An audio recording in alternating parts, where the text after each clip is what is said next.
ಉಪ್ಪಿನ ಕಾಗದವನ್ನು ಕತ್ತರಿಸುವುದರಿಂದ ಕತ್ತಿಯು ಹರಿತವಾಗುತ್ತದೆ. ಬಾಳೆಹಣ್ಣಿನ ತೊಟ್ಟನ್ನು ಪ್ಲಾಸ್ಟಿಕ್ ಕಾಗದದಿಂದ ಸುತ್ತಿಡುವುದರಿಂದ ಬಾಳೆಹಣ್ಣು ಸಾಮಾನ್ಯಕ್ಕಿಂತಲೂ ಹೆಚ್ಚು ಕಾಲ ತಾಜಾ ಹಾಗೆ ಉಳಿಯುತ್ತದೆ. ಒಡೆದ ತೆಂಗಿನಕಾಯಿ ಕೆಡದಿರಬೇಕಾದರೆ ತೆಂಗಿನಕಾಯಿಯನ್ನು ಹೊಡೆದ ತಕ್ಷಣ ಉಳಿದ ತೆಂಗಿನ ಹೋಳನ್ನು ನೀರಿನಿಂದ ತೆಂಗಿನ ಹೋಳಿಗೆ ಅಂಟಿರುವ ಎಳನೀರನ್ನು ತೊಳೆದು ಹಾಕಿ. ಆಲೂಗಡ್ಡೆಯ ಚೀಲದಲ್ಲಿ ಒಂದು ಸೇಬಿನ ಹಣ್ಣನ್ನು ಇಡುವುದರಿಂದ ಆಲೂಗಡ್ಡೆಯು ಮೊಳಕೆ ಒಡೆಯದೆ ಹೆಚ್ಚು ದಿನಗಳ ಕಾಲ ಬಾಳಿಕೆ ಬರುತ್ತದೆ. ನೀರು ಬಾಟಲಿನ ದುರ್ಗಂಧವನ್ನು ದೂರ ಮಾಡಲು 2-3 ಚಮಚ ಬೇಕಿಂಗ್ ಸೋಡವನ್ನು ಹಾಕಿ ಬಾಟಲ್ನ ತುಂಬಾ ನೀರನ್ನು ತುಂಬಿ ಬೆಳಗ್ಗೆ ಬಾಟಲನ್ನು ಸ್ವಚ್ಛಗೊಳಿಸಿ.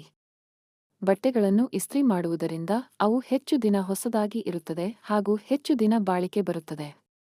ತುಕ್ಕು ಹಿಡಿದಿರುವ ಪದಾರ್ಥಗಳ ತುಕ್ಕನ್ನು ಬಿಡಿಸಲು ಆಲೂಗಡ್ಡೆಯ ತುಂಡಿನಿಂದ ಉಜ್ಜಿರಿ. ಸೊಳ್ಳೆ ಕಡಿತದ ಮೇಲೆ ಬಿಸಿಯನ್ನು ಇಡುವುದರಿಂದ ಸೊಳ್ಳೆ ಕಡಿತದಿಂದ ಉಂಟಾಗುವ ತುರಿಕೆ ದೂರವಾಗುತ್ತದೆ.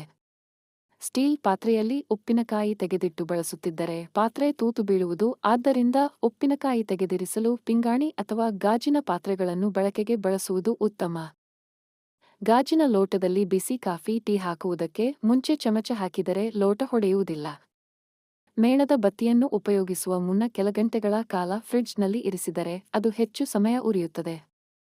ಖಾಲಿ ಹೊಟ್ಟೆಯಲ್ಲಿ ಮಲಗಬೇಡಿ. ಹಾಗೆಯೇ ಅತಿಯಾಗಿ ಊಟ ಮಾಡಿ ಮಲಗಬೇಡಿ. ಊಟವಾದ ತಕ್ಷಣ ಮಲಗಬಾರದು. ನಿದ್ದೆಗೂ ರಾತ್ರಿ ಊಟಕ್ಕೂ 1-2 ಗಂಟೆಗಳ ಅಂತರ ಅಗತ್ಯ. ಭಾರವಾದ ಕಿತ್ತಳೆ ಹಣ್ಣನ್ನು ಸಿಪ್ಪೆ ತೆಳ್ಳಗಿರುವ ಮೂಸುಂಬೆ ಹಣ್ಣನ್ನು ಕೊಳ್ಳಬೇಕು. ಪಾತ್ರೆಯಲ್ಲಿ ವಿಳೆದೆಲೆಗಳನ್ನು ಹಾಕಿ ಮುಚ್ಚಿಟ್ಟರೆ ಬೇಗ ಒಣಗುವುದಿಲ್ಲ. ಬೇಸಿಗೆ ಕಾಲದಲ್ಲಿ ವಿಳೆದೆಲೆ ಒಣಗದೇ ಇರಲು ಒಂದು ಪ್ಲಾಸ್ಟಿಕ್ ಚೀಲದಲ್ಲಿ ಹಾಕಿ ಚೀಲದ ಬಾಯಿಯನ್ನು ಭಾರದಿಂದ ಕಟ್ಟಿ ಇಟ್ಟರೆ 8 ದಿನಗಳಾದರೂ ಹಸಿರಾಗಿಯೇ ಇರುತ್ತದೆ.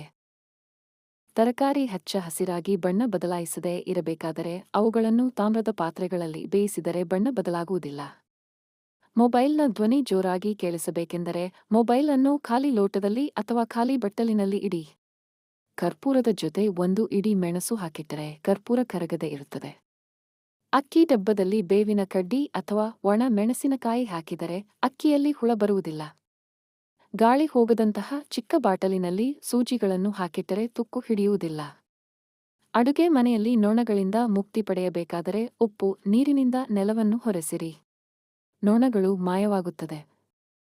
ತುಕ್ಕು ಹಿಡಿದಿರುವ ಯಾವುದೇ ಕಬ್ಬಿಣದ ಸಾಮಾನುಗಳನ್ನು ಸೀಮೆಎಣ್ಣೆಯಲ್ಲಿ ನೆನೆಸಿಟ್ಟು ಚೆನ್ನಾಗಿ ಉಜ್ಜಿದರೆ ತುಕ್ಕು ಸುಲಭವಾಗಿ ಬಿಡುವುದು. ಶೂಗಳನ್ನು ಕೊಳ್ಳುವಾಗ ತುಸು ಸಿಡಿಲೆ ಇರುವ ಶೂಗಳನ್ನು ಕೊಳ್ಳಿ. ಏಕೆಂದರೆ ನಡೆಯುವಾಗ ಪಾದಗಳು ಉಳಕಬಾರದು ಹಾಗೂ ತುಂಬಾ ಹೊತ್ತು ಧರಿಸಿದಾಗ ಪಾದ ಬೆವರಿ ವಿಕಾಸಗೊಳ್ಳುತ್ತವೆ. ಸ್ನೇಹಿತರೆ, ಇನ್ನೂ ಹೆಚ್ಚಿನ ವಿಡಿಯೋಗಳಿಗಾಗಿ ಲೈಫ್ ಇಸ್ ಬ್ಯೂಟಿಫುಲ್ ಚಾನೆಲ್ನನ್ನು ಸಬ್ಸ್ಕ್ರೈಬ್ ಮಾಡಿ, ಲೈಕ್ ಮಾಡಿ, ಸಪೋರ್ಟ್ ಮಾಡಿ. ಧನ್ಯವಾದಗಳು.